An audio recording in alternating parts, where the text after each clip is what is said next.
Hey you guys, so for today's video, I want to talk to you all about price and how the price of something doesn't really necessarily reflect its value at all. Oscar Wilde in The Picture of Dorian Gray said that nowadays people know the price of everything and the value of nothing. How I even came about this whole idea of price and the value of things, etc., really just came about because of all those big Black Friday sales happening. It made me want to just sit down and really think about what the price of something really means. And then soon after, I actually picked up this book called The Value of Nothing by Raj Patel. And he talks a lot about what price really means and all the different kinds of things it bakes into it. Oftentimes, I actually catch myself making this really terrible mistake of thinking that the price of something actually reflects its value.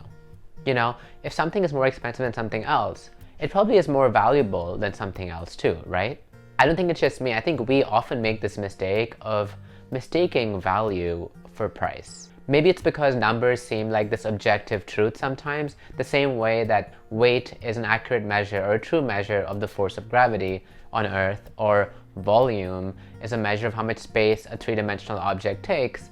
Similarly, I think our brain sometimes can shortcut us into thinking that the price, because it's a number, is a true measure of value of something. But if price truly reflected the value of things, then water would be a lot more expensive than diamonds. Now, especially with Black Friday and Cyber Monday and all these big holiday sales coming along and going, I thought it would be a good idea to have a quick refresher on exactly what the price of something reflects. Spoiler alert, it's a lot more than simple supply and demand curves and costs of production. And in this video, I want to talk to you all about all the different other kinds of things that go into the price. And this involves things like power structures, the morals of society, the things we purposefully choose to include or exclude in the things we price, and even the idea of whether we should be pricing something in the first place and what that means about the idea of price itself. Awesome, so with that, let's get started. Number one is, in most situations and many times in our lives, the price we're actually seeing is not value-based pricing, it's profit-based pricing. What this really means is that the price of something doesn't actually reflect the actual utility or the value it gives us. The price reflects how much a company thinks we perceive its value to be. The way that ads, marketing, branding works today, it's not just to make you want something, it's also very much to make you perceive something as being more valuable than something else. This is why a regular clay brick just costs less than a couple of dollars, and a supreme brick costs you over $100. There's also a whole show based on this premise of the fact that the price of something simply doesn't reflect its actual value. The show is called The Price is Right. The whole premise of this show is that people have to guess the price of something. And they don't guess the price of something based on how much they think something is valuable and how much value it affords, but they price it based on how much other people think the value of something might be. Another term for profit-based pricing is simply demand-based pricing. And again, the idea here is not that the price of something is based on its actual value to people or even its cost of production. It's actually based on how much people are simply perceiving the value of something to be. Number two, many times the price of something isn't even the price of the actual thing, it's actually simply a bet. The price reflects our expectations of the thing's future value. Now, in the real world, we often see this when our bets go wrong and prices are all wrong, when we see what we call price corrections. Or also situations where we see many overvalued startups, getting millions and millions of dollars in funding, suddenly just collapsing and getting no funding at all and really tanking in their stock value because people had simply overpriced it because their expectations of their future value of this company or its stock was so high that in reality, those bets were all wrong. Another example of this is simply art. Let's just take the example of art as investment. And so looking at pieces of art that are bought for many millions and hundreds and thousands of dollars. Let's take the example of Rothko. And Rothko is a brilliant painter, artist, everything. I really respect him. And this is not meant to discredit his art at all. This is just a point I'm making on how we price things based on their future value. But basically, a Rothko painting is not just valuable because it was painted by somebody who can't make any more art anymore because they passed away. But it's actually also very valuable because its value will keep increasing over time. So if somebody buys a painting, like a Rothko painting, which is maybe just an orange paint on a canvas with a blue line through it, they're not just buying the orange paint with a blue line through it, they're buying an investment. They will spend $1 million on it, say today, and they know, almost guaranteed, that the price of this painting will only keep increasing over time, at least at the rate of inflation, and honestly very likely going way beyond the rate of inflation. When people say things like, oh my god, I can't believe that simple white blank canvas sold for $500,000, they're totally just missing the point. People aren't buying that white canvas because it's any different from another white canvas. They're buying this specific white canvas because it's very much going to rise in value in the future, and so they're betting on its future performance with the price they're paying today. And another thing, because art and even the growth of art is totally uncorrelated with the market, oftentimes putting money into art is a very safe investment and a great way to diversify your investments if you have that much money to put in different places.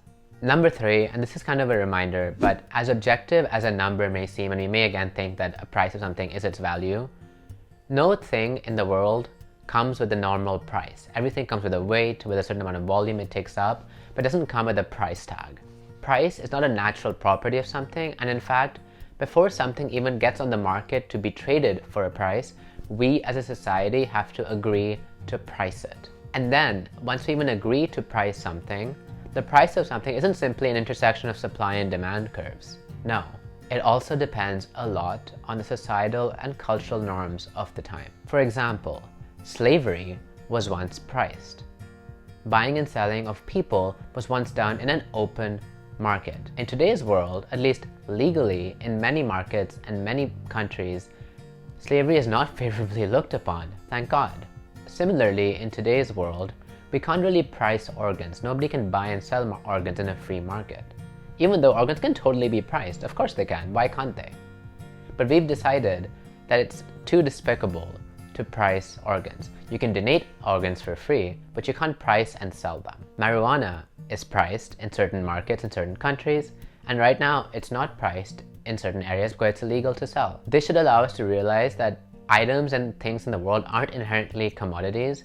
They become commodities through a certain kind of transformation. This transformation usually requires a big cultural shift or a movement, or requires a real powerful people who kind of make the norms in a society to think that whatever they're going to price now will be in their benefit or in their favor.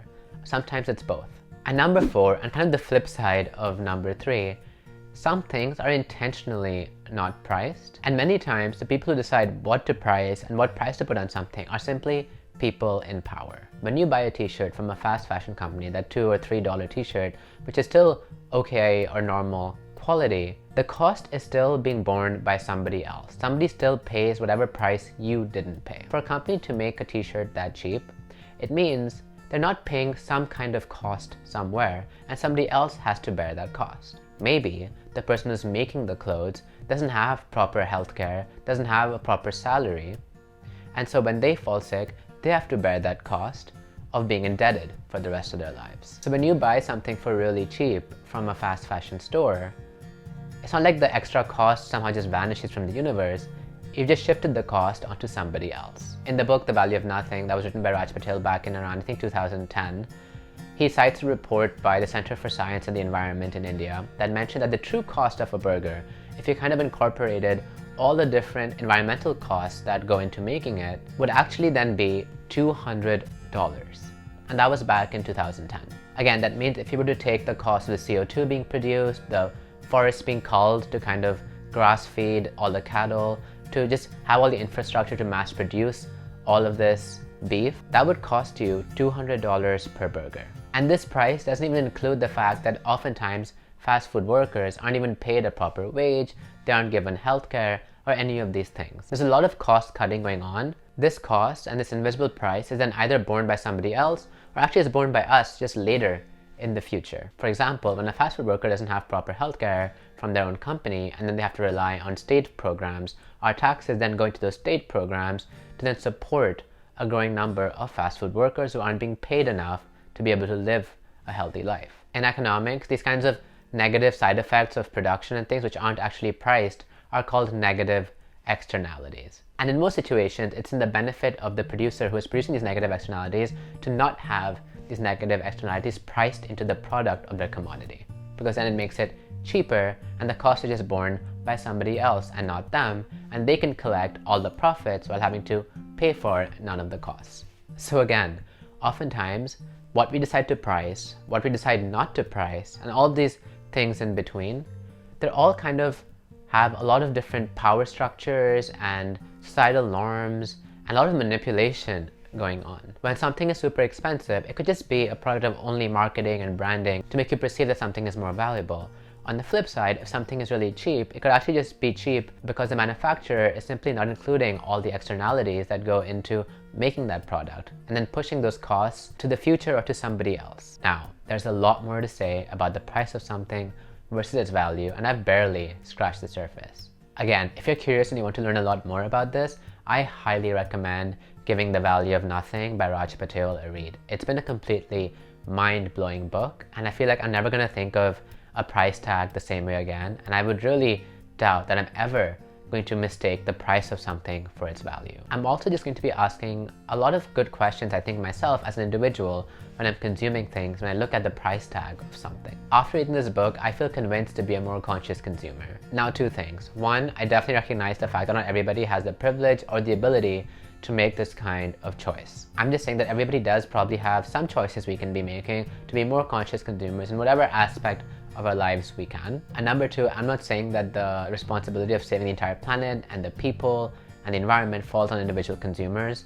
Not at all. I would not be that naive. I think collectively we have to work towards creating policy and better policy that kind of incentivizes or forces people to take into account the negative externalities of production, to really price in the actual value of things into commodities so that doing the right thing, the environmentally conscious thing, the thing that's kind of guided by human welfare, is also the most efficient and good thing to do. But till we get there, until we do that, at least at an individual level, I can kind of tailor my consumption and where my money is going to certain kinds of places and not others. Alright, I hope you all enjoyed this video. I hope it maybe expanded the way you think about the price of something and perhaps have an expanded thinking of price more than simple supply and demand curves, and really understand that there's a lot that society has to do and say about what the price of something is and whether we even decide to price it or not.